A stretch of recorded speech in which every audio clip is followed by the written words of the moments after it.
Assalamualaikum students. I am Umrah Hamid from Desert Rose Psychics. Hope you all are fine and doing very good. Okay students, so we have started alkanes and we are done with the nomenclature, the introduction as well as the preparations of the alkanes. Today we will start the physical properties and the reactions of the alkanes, and this is the probably last topic for alkanes, and then we will do cycloalkanes, another topic of saturated compounds, hydrocarbons. So let's start the lecture. Today's topic is the physical properties of the alkanes as well as the reaction of the alkanes. We will discuss 4 physical properties: boiling point, melting point, solubility and density, as well as there are 6 reactions of alkanes: halogenation, nitration, sulfonation, combustion, isomerization and pyrolysis. Some of them are substitution reaction and some are decomposition reactions. Okay, and isomerization is also formation of with larger molecules, as well as pyrolysis is also decomposition or the breakdown of the reaction. ठीक हो गया? Now on the other hand there are some reaction like हमने जो है वो क्या किया कि कुछ reactions को इथीन के साथ लिखकर और explain किया है, मतलब simple reactions लिखे हुए हैं जिनको हमने बाद में explain करना है. ठीक हो गया? अच्छा जी, अब उसके बाद हम सबसे पहले physical properties पे आ जाते हैं. physical properties में boiling और melting. अच्छा जी, अब हमें ये चीज़ एक पता है सबसे पहले कि जो अल्केन्स हैं उनकी प्रॉपर्टीज़, जनरल प्रॉपर्टीज़ क्या हैं जी? जनरल प्रॉपर्टीज़ ये हैं कि अल्केन नंबर 1 से लेकर अल्केन नंबर 4 तक, यानी methane, ethane, butane and propane and butane, they are gases in nature. ठीक है, ओडोरलेस, कलरलेस गैसेस होते हैं. उसके बाद फिर जब आप मूव करते हैं ऑनवर्ड फ्रॉम 5 टू, यानी पेंटेन से लेकर जब आप 17 नंबर ऑफ कार्बन तक मूव करते हैं तो दे आर लिक्विड्स, और ओडोरलेस एंड कलरलेस लिक्विड्स होते हैं ये. और उसके बाद जब आप मूव करते हैं toward the higher alkanes, so they all are solids, odourless and colourless solids. ठीक हो गया? तो जो इनकी प्रॉपर्टीज़ हैं वो भी इसी तरह स्टेट के ऊपर ही डिपेंड करेंगी. जैसे कि अब बॉइलिंग पॉइंट है सबसे पहले, तो हमें पता है कि बॉइलिंग पॉइंट अगर छोटे अल्केन्स की, मतलब हम स्मॉलर नंबर ऑफ कार्बन्स की बात करें, स्मॉल अल्केन्स की बात करें, तो उसमें क्या है कि वैन वाल, अगर गैसेज हैं तो उसके अंदर वैन वाल फोर्सेज होंगी. ठीक है, और आपके पास अगर ज़ाहिर है गैसेज हैं तो सरफेस एरिया भी बहुत ज़्यादा है. तो जितना ज़्यादा हम ये देखते हैं कि जैसे जैसे मॉलिक्यूलर साइज़ बढ़ेगा, जैसे जैसे जो है वो मॉलिक्यूल बड़ा होता जाएगा, वैसे वैसे उसका जो बॉइलिंग पॉइंट है वो भी इंक्रीज़ करता जाएगा. क्योंकि शुरू में क्या होंगे कि स्मॉल वैन डर वाल फोर्सेज हैं, फिर उसके बाद थोड़ी सी हाइड्रोजन बॉन्डिंग्स आ जाएंगी, लेकिन जब वो सॉलिड की तरफ मॉलिक्यूल मूव करेगा और मतलब हायर एटॉमिक नंबर्स आते जाएंगे, जैसे कार्बन नंबर जो है वो 17 से अब आप 18, 19, 20 कार्बन्स ऐड कराते जाएँ तो चेन्स जो है वो बड़ी हो जाएंगी. तो उन चेन्स में क्या होगा कि आपके पास जो बॉइलिंग पॉइंट है वो क्रिस्टल की, अब सॉलिड की तरफ जा रही है ना चीज़, तो सॉलिड में वो क्रिस्टल बन जाएगा, और क्रिस्टल के लिए बॉइलिंग पॉइंट जो है वो बहुत ज़्यादा हाई हो जाएगा आपके पास. ठीक हो गया? इसमें जो एक और चीज़ इंपॉर्टेंट है वो ये इंपॉर्टेंट है कि जो स्ट्रेट चेन एल्केन्स हैं उनका boiling point as comparison to the branch chain वो भी ज़्यादा होता है, क्योंकि स्ट्रेट चेन में कार्बन जो है वो सिंगल अलग अलग बहुत बड़ी बड़ी चेन्स बनाते हैं, जबकि ब्रांच में क्या हो जाएगा कि वही जो कंपाउंड है वो ज़रा कॉम्पैक्ट हो जाता है, ज़रा छोटा हो जाता है, ब्रांचेस बन जाती हैं, तो स्ट्रक्चर ज़रा जो है वो छोटी हो जाएगी. ठीक हो गया? उसके बाद मेल्टिंग पॉइंट जो है उसके साथ भी इसी तरह की मतलब इसका जो प्रॉपर्टी है वो भी इसी तरह आपको शो कराएगी.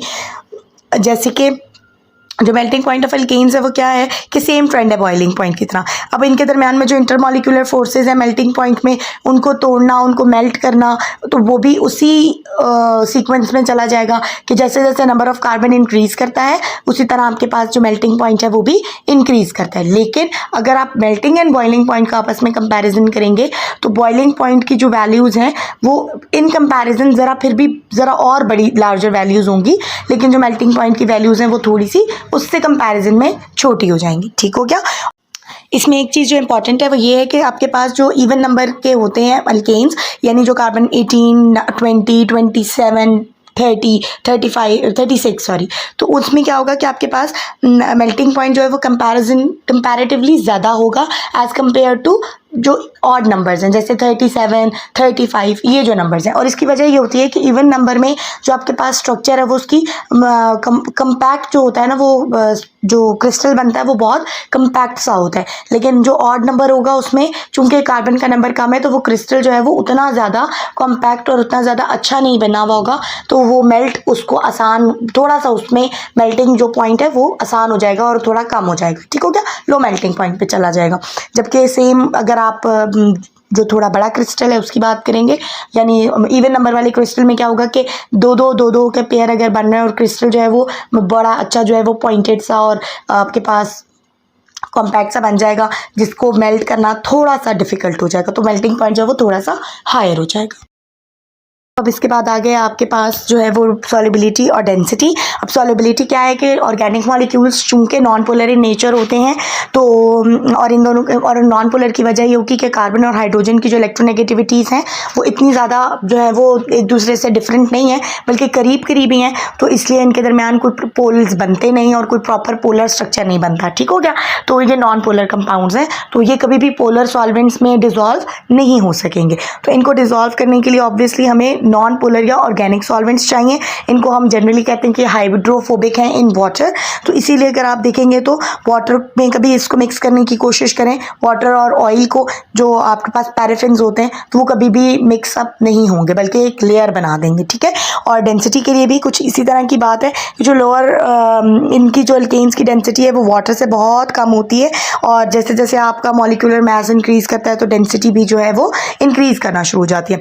और इन जनरल हम ये कहते हैं कि जो इनकी डेंसिटी है वो पानी से चूंकि कम है, तो इसीलिए अगर आप इनको पानी में मिक्स करने की कोशिश करेंगे तो आपके पास क्या होगा कि ये पानी के ऊपर आकर, क्योंकि ये लाइट है वाटर से, तो ये वाटर के ऊपर लेयर बना देंगे। मतलब कभी आप लोगों ने खुद भी ये सोचा है कि ऑयल जो है वो पानी, मतलब लेयर्स तो बनती हैं लेकिन वाटर की लेयर ऊपर क्यों नहीं बनती और ऑयल के नीचे क्यों बन जाती, मतलब ऑयल के नीचे क्यों नहीं आ जाती?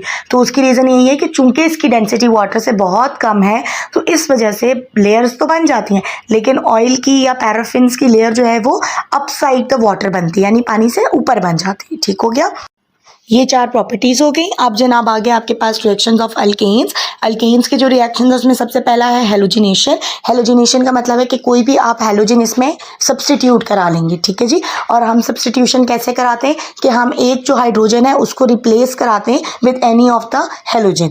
ठीक हो गया, हेलोजन्स में आपके पास स्पेशली होते हैं fluorine, chlorine, bromine and iodine. तो जो रिएक्शंस होंगे उनके नाम भी हम ऐसे ही रख लेंगे, फ्लोरीनेशन, क्लोरीनेशन, ब्रोमिनेशन और आयोडीनेशन। ठीक हो गया।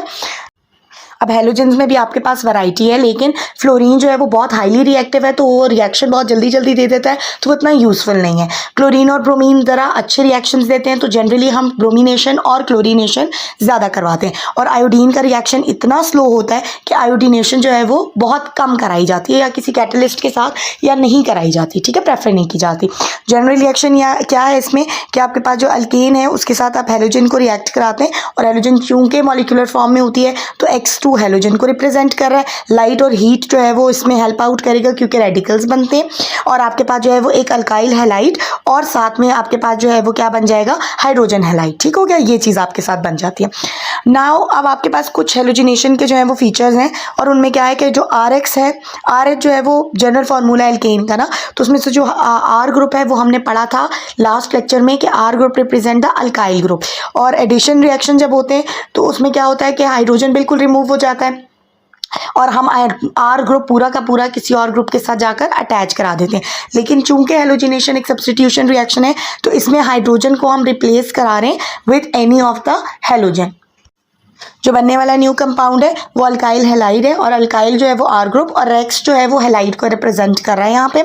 ठीक है, और उसके अलावा जो है वो आपके पास रिएक्शन कंडीशन जो है वो बहुत इसमें आपको देखने पड़ेंगे कि आपको या तो ये रिएक्शन हीट की प्रेजेंस में या ये आपको सनलाइट की प्रेजेंस में करवाना पड़ेगा। इसका हम मैकेनिज्म देखते हैं, उससे आपको ज़्यादा बेहतर समझ में आएगा।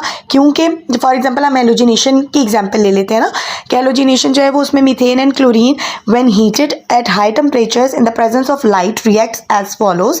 और रिएक्शन कैसे होगा कि आपके पास जो मीथेन है वो उस ब्रेक डाउन होगा और आपके पास क्लोरीन जो है वो क्या बना देगा, CH3Cl बना देगा। फिर दोबारा वही मीथेन CH4Cl जो आपके पास CH3Cl होगा वो मजीद, क्योंकि रिएक्शन में आपके पास क्लोरीन तो बहुत ज़्यादा प्रेजेंट है, जब आप मिक्सअप कराते हैं तो आप कोई रेशो लेंगे ना कि दोनों का कोई थोड़ा थोड़ा रेशो, तो जब तक आपके पास मौजूद है रिएक्शन में क्लोरीन वो रिएक्ट करता जाएगा, ठीक है, मतलब नॉन स्टॉप रिएक्ट करता जाएगा। और फिर क्या करेगा कि पहले एक हाइड्रोजन को रिप्लेस करेगा, फिर सेकेंड हाइड्रोजन को, फिर थर्ड हाइड्रोजन को और फाइनली फोर्थ हाइड्रोजन को रिप्लेस करके जो आपके पास फाइनल प्रोडक्ट है वो भी बनाकर दे देगा आपको।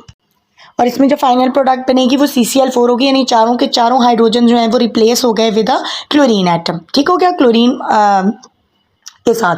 अच्छा जी, नाउ द मैकेनिज्म जो है वो मैकेनिज्म इसका बहुत सिंपल है, 3 स्टेप मैकेनिज्म है। पहला स्टेप है इनिशिएशन, दूसरा है प्रोपगेशन और थर्ड है टर्मिनेशन। अब जो इनिशिएशन है वो तो सिंपल सा स्टेप है। इनिशिएशन में क्या हो रहा है कि सिंपल स्टेप इस तरह के, जो आपके पास हेलोजन ग्रुप था, चूंकि वो मॉलिक्यूलर फॉर्म में था तो हेलोजन को सनलाइट की मदद से वो ब्रेक डाउन करके रेडिकल्स बना देगा, ठीक है। अब रेडिकल है तो उसने जाकर जल्दी जल्दी क्या करना है कि हाइड्रोजन को रिप्लेस करते जाना है। तो प्रोपगेशन स्टेप हो गया सेकेंड, जिसके अंदर जो है वो 1 बाय 1 क्लोरीन जो है वो जाकर रिप्लेस करता जाएगा सारे के सारे हाइड्रोजन्स को फ्रॉम मीथेन।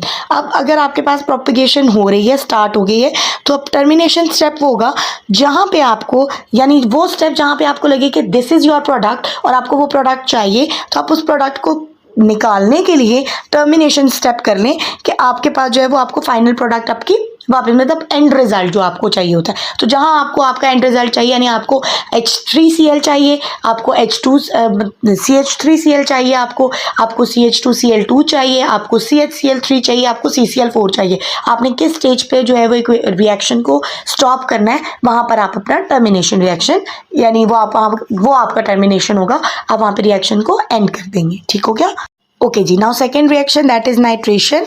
ये रिएक्शन भी जो है वो बहुत ज़्यादा इंपॉर्टेंट है, इंडस्ट्रियली बहुत ज़्यादा इंपॉर्टेंट है। और आपको जो है वो नाइट्रो पैराफिन्स मिलते हैं, यानी ऑब्वियसली नाइट्रो ग्रुप अटैच हो जाएगा किसी भी ऑर्गेनिक मॉलिक्यूल के साथ, किसी भी अल्केन के साथ। So reaction usually carried out in vapour state at elevated temperatures using nitric acid, यानी नाइट्रिक एसिड को इस्तेमाल किया जाता है ना इसमें। और आपके पास जो है वो जितने भी रेडिकल मैकेनिज्म है ना वो यही बताते हैं कि आपके पास जो रिएक्शन है वो पूरा का पूरा नहीं होता। इसमें जो एक नाइट्रेशन का इशू आता है वो ये आता है कि आपको वन प्रोडक्ट नहीं मिलती, यानी आपके पास जो प्रोडक्ट बनती है वो आपके पास 2-3 बाई प्रोडक्ट साथ बन जाती हैं और वो इतनी यूजफुल नहीं हो पाती हैं फिर स्मॉलर के केस में, मतलब जो छोटे मॉलिक्यूल्स हैं उनके केस में। लेकिन जो बड़े मॉलिक्यूल्स हैं, यानी जिनका मॉलिक्यूलर वेट जो है वो बहुत बड़ा है, उस केस में तो आपके पास बन जाते हैं प्रोडक्ट्स, और वो इतने होते हैं कि एटलीस्ट आपके पास यूजफुल प्रोडक्ट्स होते हैं।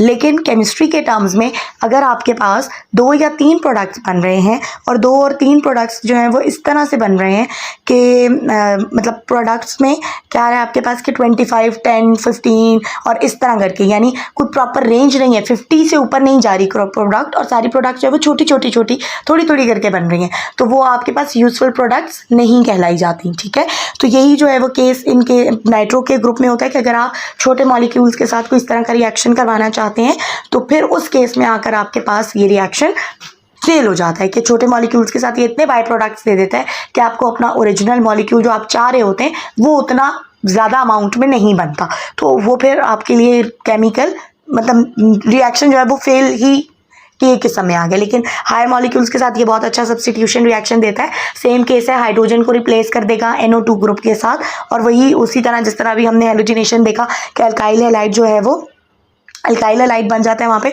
तो यहाँ पे जो है वो अल्काइल के साथ जो है वो नाइट्रो ग्रुप अटैच हो जाता है। ठीक है जी, ये हो गया आपके पास नाइट्रेशन।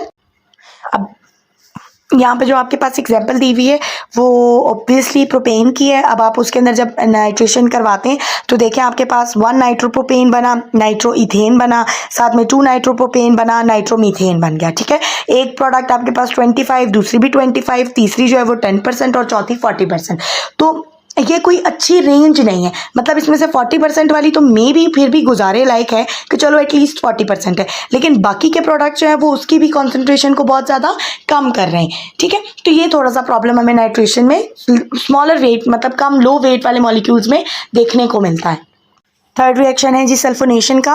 वो भी low alkanes do not go under sulphonation easily unless tertiary hydrogen is present, यानी आपके पास जैसे टर्शरी हाइड्रोजन का मतलब है कि आपके पास जो है वो सिर्फ एक हाइड्रोजन होगा और बाकी मॉलिक्यूल्स के साथ क्या लगा हुआ होगा, सारे मॉलिक्यूल जो है वो अल्काइलेटेड होंगे। ठीक है जी, this is because the abstraction of hydrogen to form free radical in lower alkanes is much difficult as compare to higher alkanes. अब वही बात है कि छोटे अल्केन्स में आपके पास जो है वो फ्री हाइड्रोजन, सभी फ्री हाइड्रोजन होते हैं, तो सभी का इक्वल चांस होता है और वो आपके पास बहुत ज़्यादा प्रोडक्ट्स बनने का, वही वाली बात है जो पीछे नाइट्रेशन में हमने भी की थी कि बहुत ज़्यादा प्रोडक्ट्स बनने का चांस है, तो इसलिए जो लोअर अल्केन्स हैं वो इतना अच्छा ये प्रोसेस नहीं देते, same as the case of nitration. Similarly ये भी एक जो है वो सब्स्टिट्यूशन रिएक्शन है। इसमें हम क्या यूज़ करते हैं कि इस प्रोसेस में जो है वो हाइड्रोजन को रिप्लेस कर दिया जाता है with a sulphonic acid group, और इसको आप सल्फोनेशन कहते हैं। और इसके अंदर जो है वो हायर अल्केन्स में ये बहुत अच्छा होता है। और फ्यूमिंग सल्फ्यूरिक एसिड आप यूज़ करते हैं। मैकेनिज्म इसका बहुत सिंपल है कि आपके पास जो है वो सल्फोनेशन जो है वो फ्री रेडिकल मैकेनिज्म पे ही काम करता है कि पहले एक फ्री रेडिकल बनेगा, वो जाकर उस हाइड्रोजन को वहाँ से हटा देगा, फिर जो हाइड्रोजन की जगह खाली हो जाएगी अल्काइल ग्रुप के साथ जाकर सल्फोनिक एसिड ग्रुप जो है वो अटैच हो जाएगा। तो सिंपल से मैकेनिज्म के ऊपर वही, मतलब फ्री रेडिकल मैकेनिज्म के ऊपर ही ये भी बेस करता है। ठीक हो गया। इसके बाद फोर्थ रिएक्शन जो है वो आपके पास कंबस्शन का है, और कंबस्शन का मतलब यही है कि बर्नआउट। तो जब भी आप कंप्लीटली कंबस्शन करते हैं किसी भी हाइड्रोकार्बन की, तो आपके पास वाटर और कार्बन डाइऑक्साइड प्रोड्यूस होते हैं। और ये जो है बहुत इंपॉर्टेंट रिएक्शन इसलिए कि बैलेंस्ड रिएक्शंस होते हैं, और आपके पास जो है वो बहुत ईजी भी होते हैं, और कुछ जो है वो मतलब यही बात है कि the ones with even number of carbon are difficult and the other one are with odd number are easier. के ऑड नंबर जो कार्बन होंगे उनकी कंबस्शन आसान है, और जो इवन नंबर वाले की कंबस्शन है वो थोड़ी सी कंपैरेटिवली डिफिकल्ट है। फॉर एग्जांपल फॉर प्रोपेन उन्होंने लिख कर दिया आपको बैलेंस्ड रिएक्शन, और फिर उसके बाद उन्होंने आपको कहा कि counting of the hydrogen leads directly to the final react version, कि आपके पास जो है वो यहाँ पे 3C3H8 + 5H2O लिखा हुआ है, plus 5O2 will give you 3CO2 + 4H2O। ठीक है, तो आप देखेंगे कि नंबर ऑफ ऑक्सीजन और नंबर ऑफ हाइड्रोजन आपके लिए इक्वली बैलेंस्ड है। तो यही रिएक्शन अगर आप ब्यूटेन के लिए करना चाहेंगे तो थोड़ा सा इम्बैलेंसिंग आ जाएगी कि आपको हाफ का फैक्टर ऐड करना पड़ता है। ठीक हो गया। तो ये चीज़ कंबशन की है कि कंबशन होती है मतलब कि बर्न आउट करना है आपने, पूरा का पूरा रिएक्शन जो है वो पूरा का पूरा बर्न आउट होकर कंपाउंड जो है वो टोटली कन्वर्ट हो जाता है into carbon dioxide and water. जो नेक्स्ट रिएक्शन है दैट इज़ आइसोमराइजेशन, यानी हम छोटे छोटे मॉलिक्यूल्स को कंबाइन करके कोई बड़ा एक मॉलिक्यूल बना सकते हैं, या फॉर एग्जांपल हम जो स्ट्रेट चेन्स हैं उनको कन्वर्ट कर दें इनटू ब्रांच चेन्स। ठीक है जी, दैट इज आइसोमराइजेशन। तो n alkane on treatment with aluminium chloride at 300 degree centigrade in the presence of small amount of hydrogen chloride और water together will with the trace of alkene are isomerise to branch chain alkanes. ठीक है, यानी straight chain को आपने क्या convert कर दिया, branch chain में कर दिया। अब इन्होंने आपको एग्जाम्पल लेकर दी हुई है n butane isomerises to isobutane, और उन्होंने आपको बता दिया कि जो elementary reversible reaction is carried out adiabatically in the liquid phase under high pressure using the liquid catalyst which gives a specific reaction rate। अब आपको इन्होंने थोड़ा सा रिएक्शन कंडीशंस के बारे में बता दिया, और रिएक्शन का ऑब्वियसली अगर आप आइसोमराइजेशन कराना चाह रहे हैं तो आपने स्ट्रेट चेन को अगर आपने ब्रांच में कन्वर्ट करना है तो आपको प्रॉपर प्रेशर, प्रॉपर जो कैटलिस्ट है वो प्रोवाइड करना पड़ेगा। तो वो अगर आप प्रोवाइड करेंगे तो आपके पास जो एन ब्यूटेन है that will convert into isobutane. ठीक हो गया। इस रिएक्शन के अंदर जो इंपॉर्टेंट चीज़ है वो है रिएक्शन कंडीशंस, यानी रिएक्शन कंडीशंस का अप्रोप्रिएट होना, और वो बहुत ज़रूरी है। और फिर that you will convert simply a straight chain into branch chain, और इसके अलावा भी आप स्मॉल चेन्स को मिलाकर कोई बड़ी चेन भी बना सकते हैं। ठीक है जी, तो ये आपके पास आइसोमराइजेशन हो गया। अब उसके बाद हमारे पास लास्ट एक रिएक्शन रह गया दैट इज़ पायरोलिसिस। ठीक है, पायरोलिसिस ऑफ अल्केन्स, और पायरोलिसिस का मतलब है थर्मल डिकम्पोजिशन, यानी हमने हीट दी और हमने मॉलिक्यूल को क्या कर लिया, डिकम्पोज कर लिया। और ये जो वर्ड है ये ग्रीक वर्ड से निकला है, पायर मतलब fire, using of fire, and lysis mean to break down. Pyrolysis जो है वो अल्केन्स में जब आप कराते हैं तो उसका नाम स्पेशली उसको क्रैकिंग भी कहा जाता है। ठीक है, और ये प्रोसेस जो है वो ऑब्वियसली अगर आपने कराना है अल्केन्स में तो आपको बहुत हाई टेम्परेचर देना पड़ेगा, 400 to 700 100 they go undergo decomposition and through a free radical mechanism.